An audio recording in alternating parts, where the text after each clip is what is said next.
Good morning बच्चों।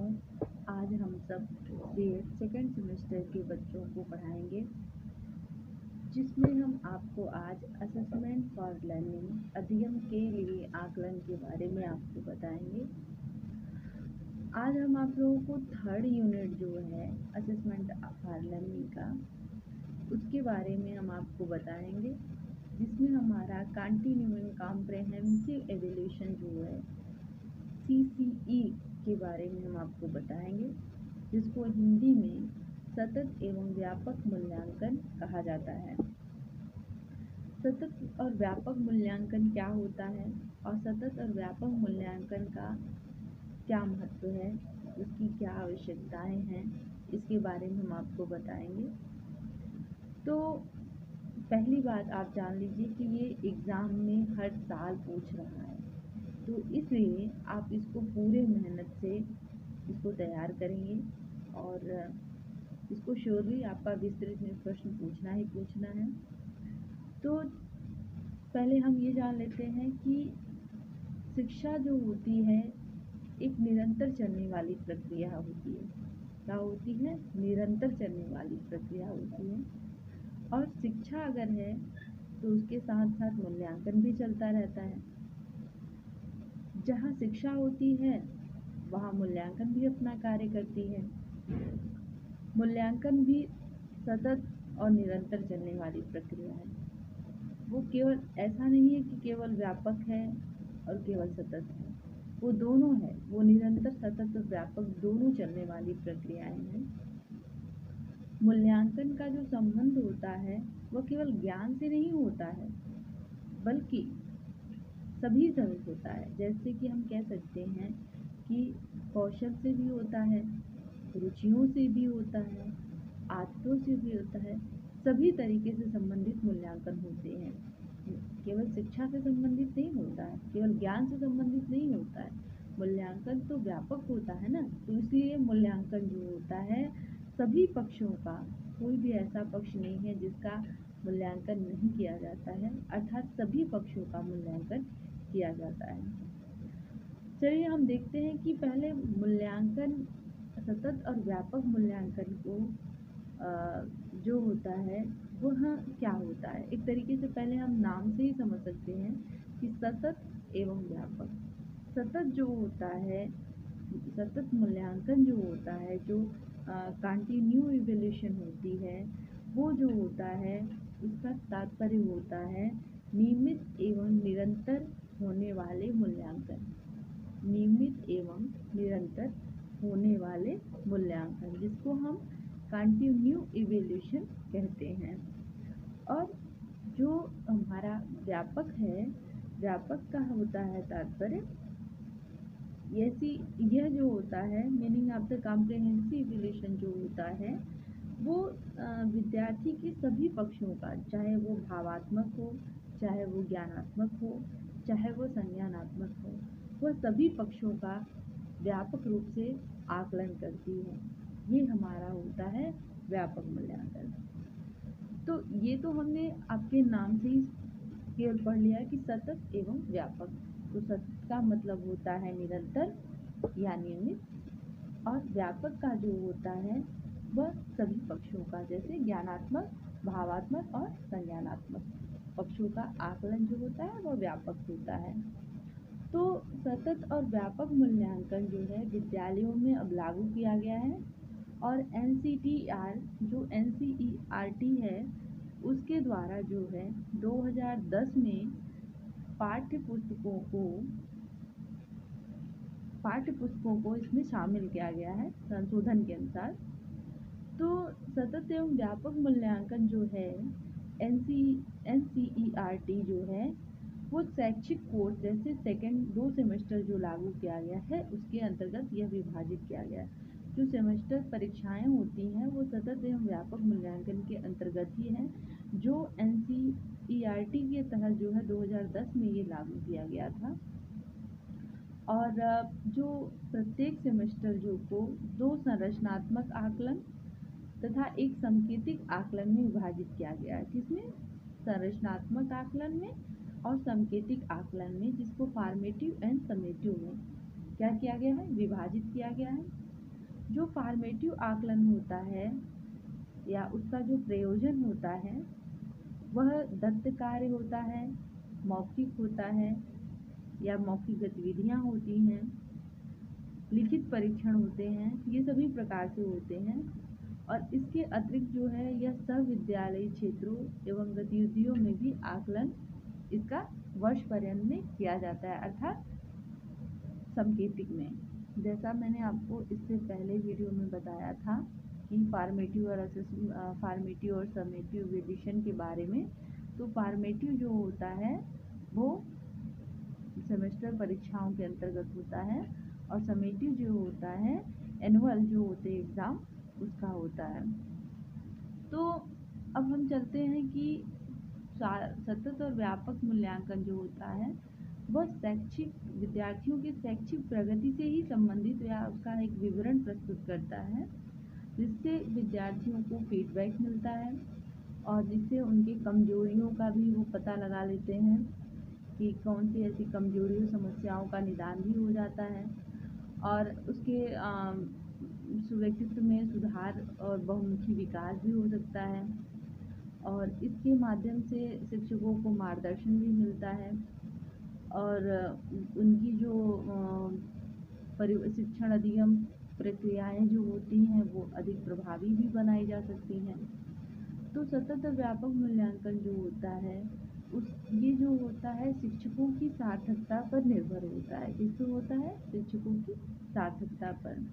यदि शिक्षक जो है निष्पक्षता, निष्ठा, विश्वास के साथ सतत मूल्यांकन कार्य करते हैं तो सतत एवं व्यापक मूल्यांकन जो होता है निसंदेह शिक्षा के क्षेत्र में जो होता है एक क्रांतिकारी परिवर्तन भी लाने में काफ़ी सहायक भी होता है।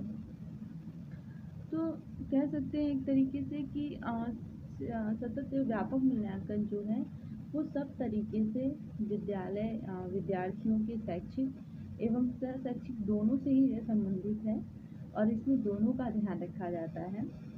और मूल्यांकन की जो प्रकृति होती है वह सतत होने के साथ साथ व्यापक भी होनी चाहिए।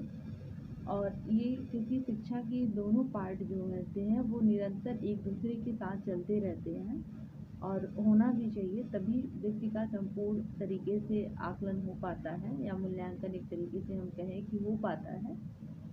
तो विद्यार्थी जो होते हैं, विद्यार्थियों का जो मूल्यांकन होता है केवल ज्ञान से संबंधित नहीं होता है। जैसा मैंने आपको बताया भी कि जो विद्यार्थियों का मूल्यांकन होता है वो ज्ञान से ही केवल संबंधित नहीं होता है, बल्कि जो होती है विद्यार्थियों के विकास के विभिन्न पक्षों, जिसमें हम कौशल कह सकते हैं, समझ कह सकते हैं, प्रशंसा कह सकते हैं, प्रोत्साहन कह सकते हैं, रुचियाँ कह सकते हैं, सभी का आकलन करता है, सभी का असेसमेंट करता है और फीडबैक लेता है।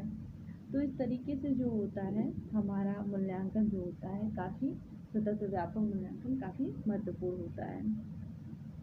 तो सतत जो होता है वह नियमित एवं निरंतर चलने वाली प्रक्रिया होती है और सतत शब्द का जो प्रयोग होता है वो शिक्षण अधिगम की प्रक्रिया के संपूर्ण जो होता है पक्ष से आकलन करता है और शिक्षा की प्रक्रिया जो होती है विद्यार्थी के सभी क्षेत्रों को प्रभावित करती है और प्रभावित करते हुए वह आगे भी विद्यार्थी को बढ़ाती है और यही निरंतरता भी होनी चाहिए।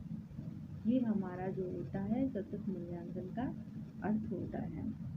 और व्यापक मूल्यांकन में जैसा मैंने आपको बताया था इसमें विद्यार्थियों के लिए विविध उपकरणों एवं तकनीकियों का प्रयोग किया जाता है।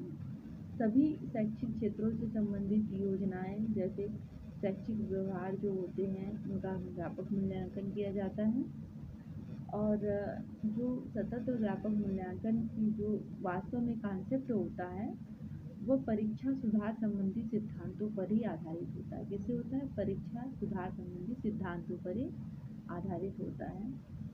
तो कह सकते हैं कि जो व्यक्ति शिक्षण कार्य करता है उसी व्यक्ति के द्वारा जो होते हैं विद्यार्थियों का मूल्यांकन भी किया जाता है व्यापक में, और बाह्य परीक्षक द्वारा इसमें नहीं किया जाता है। मूल्यांकन कार्य जो होता है सत्र के अंत में न होकर संपूर्ण सत्र में निरंतर होता रहता है उसका आकलन, चाहे वो इंटरनल हो चाहे वो एक्सटर्नल हो। और मूल्यांकन जो होता है, मूल्यांकन द्वारा विद्यार्थियों के व्यक्तित्व के बहुमुखी पक्षों की जानकारी भी प्राप्त होती है। तो इस संबंध में हम कह सकते हैं कि जो सतत एवं व्यापक मूल्यांकन जो होता है, विद्यार्थी की संपूर्ण रूप से जो कह सकते हैं अधिगम समय या सत्र की जो होती है पूरी अवधि, शैक्षिक और सह शैक्षिक जो होते हैं, जो शैक्षिक का मतलब जो ज्ञानात्मक स्तर के लेवल और सह शैक्षिक का मतलब जो उनकी विकासात्मक क्रियाएं हैं जिसमें खेल कूद आते हैं, तो पक्षों को नियमित आकलन से यह प्राप्त होता है। तो अब हमने ये देखा कि सतत एवं व्यापक मूल्यांकन होता क्या है। अब हम आपको बताएंगे कि सतत और व्यापक मूल्यांकन को समझने के लिए कुछ आवश्यक तत्व भी होते हैं, जिससे हम कह सकते हैं for important factor understanding the concept of CCE। तो हम चलते हैं कि अब इसके जो कॉन्सेप्ट हैं वो कौन कौन से हैं। तो जो हमारा कॉन्सेप्ट होता है वो जो होता है वो सतत और व्यापक मूल्यांकन से ही संबंधित होता है, और जिसमें हम सतत व्यापक मूल्यांकन के द्वारा ही जो है कह सकते हैं कि विद्यार्थियों की जो फीडबैक के साथ जो है शिक्षकों को भी अपनी जो भी योजनाएं होती हैं वो उसमें काफ़ी सुधार करने में उनको प्रोत्साहन भी मिलता है। जैसे कि अगर जो भी उनके अंदर कमियां हैं बच्चों के अंदर या बच्चे के जो शिक्षक पढ़ाते हैं और कक्ष में उसमें अगर कुछ कमियां निकल जाती हैं या वो होता है कि वो पूरी मेहनत से पूरी ईमानदारी से पढ़ाता है लेकिन बच्चों को नहीं समझ में आता है, तो हो सकता है कि बच्चे उस स्तर के योग्य ना हो, या ऐसा हो सकता है कि वो जो पढ़ा रहे हैं वो बच्चों को समझ में नहीं आता है। तो जो भी है वो बच्चों को फीडबैक बच्चों को देने के बाद शिक्षकों को भी अपने में सुधार करने में भी काफ़ी प्रोत्साहन मिलता है। और सतत व्यापक मूल्यांकन जो होता है वह अधिगमकर्ता के संपूर्ण व्यक्तित्व के विकास पर ध्यान दिया जाता है, ना कि केवल एक पक्ष पे दिया जाता है, केवल ज्ञान स्तर पे नहीं, सह शैक्षिक पे भी वह ध्यान देता है। और सतत व्यापक मूल्यांकन जो होता है वह शिक्षण अधिगम प्रक्रिया का एक कह सकते हैं इम्पॉर्टेंट पार्ट होता है। सतत व्यापक मूल्यांकन जो होता है वह अधिगम प्रक्रिया का एक बहुत ही महत्वपूर्ण अंग भी होता है। और जो भी सतत व्यापक मूल्यांकन के अंतर्गत सत्र में चलने वाली जो भी शिक्षण अधिगम प्रक्रिया के समय या फिर अधिगम के कठिनाइयों के का निदान करने के लिए या उपचार करने के लिए ये बहुत ही महत्वपूर्ण होता है। तो ये इनके बहुत ही आवश्यक तत्व होते हैं कि जो भी कक्षा चलती है शिक्षण अधिगम में, जो भी उनकी समस्याएं होती हैं, जो उनकी कठिनाइयाँ होती हैं, वो उनका समाधान करके और आगे बढ़ने के लिए उसमें उनको बताते हैं और उसका पूर्ण रूप से उपचार भी करते हैं। तो ये तो हमारा हुआ सतत और व्यापक मूल्यांकन के एक आवश्यक तत्व होते हैं। अब हम आते हैं कि इसकी नीड क्या क्या है, इसकी आवश्यकताएं क्या क्या हैं। तो इसकी आवश्यकताएं बहुत सारी होती हैं। इसमें सतत और व्यापक मूल्यांकन के अंतर्गत कई प्रश्नों के चिंतन किया जाता है कि परीक्षा के प्रणाली सत्र के अंत में या बाह्य रूप में होती है। और ये जो हमारा सतत व्यापक मूल्यांकन होता है ये होता है कि क्या सत्रांत में जो है ली जाने वाली परीक्षा के द्वारा विद्यार्थियों के व्यक्तित्व को सभी पक्षों की जानकारी प्राप्त हो जाती है। क्या जो सत्र के अंत में एग्ज़ाम जो विद्यार्थियों का व्यक्तित्व के सभी पक्षों की जानकारी उसमें हो पाती है, ऐसा जान आवश्यक है। क्या सत्र में जो भी परीक्षा विद्यार्थियों की जांच पर सीमित होता है उसमें शिक्षण अधिगम प्रक्रिया में कुछ सुधार हेतु निर्देश भी दिए जाते हैं। या हम कह सकते हैं कि क्या सत्र के अंत में ली जाने वाली जो परीक्षाओं के द्वारा संपूर्ण सत्र में जो अर्जित विभिन्न योग्यताओं की सही जानकारी मिल पाती है। हाँ, हम ऐसे कह सकते हैं कि क्या मूल्यांकन का उद्देश्य जो होता है वो विद्यार्थियों को उत्तीर्ण करके अगली कक्षा में भेजने अथवा प्रमाण पत्र देने का है। ये बहुत ऐसी सारी आवश्यकताएं होती हैं जो सतत व्यापक मूल्यांकन के आरंभ में कई प्रश्नों के चिंतन के उपरांत होता है। कि उनको अगली परीक्षा में किस तरीके से भेजा जाए और विद्यार्थी के व्यक्तित्व की कैसे पूरी जानकारी ली जाए और शिक्षण अधिगम प्रक्रिया में कैसे उसको दिशा निर्देश करके सही तरीके से बच्चों को पठन पाठ्यक्रम किया जाए। तो इस प्रकार हमने देखा कि सतत व्यापक मूल्यांकन कहते किसे हैं और उनके क्या क्या आवश्यक तत्व हैं और हम उसकी क्या आवश्यकताएं हैं। और हम अगली वीडियो में जो है आपको माध्यमिक स्तर पर सतत व्यापक मूल्यांकन के बारे में बताएंगे। तब तक के लिए धन्यवाद।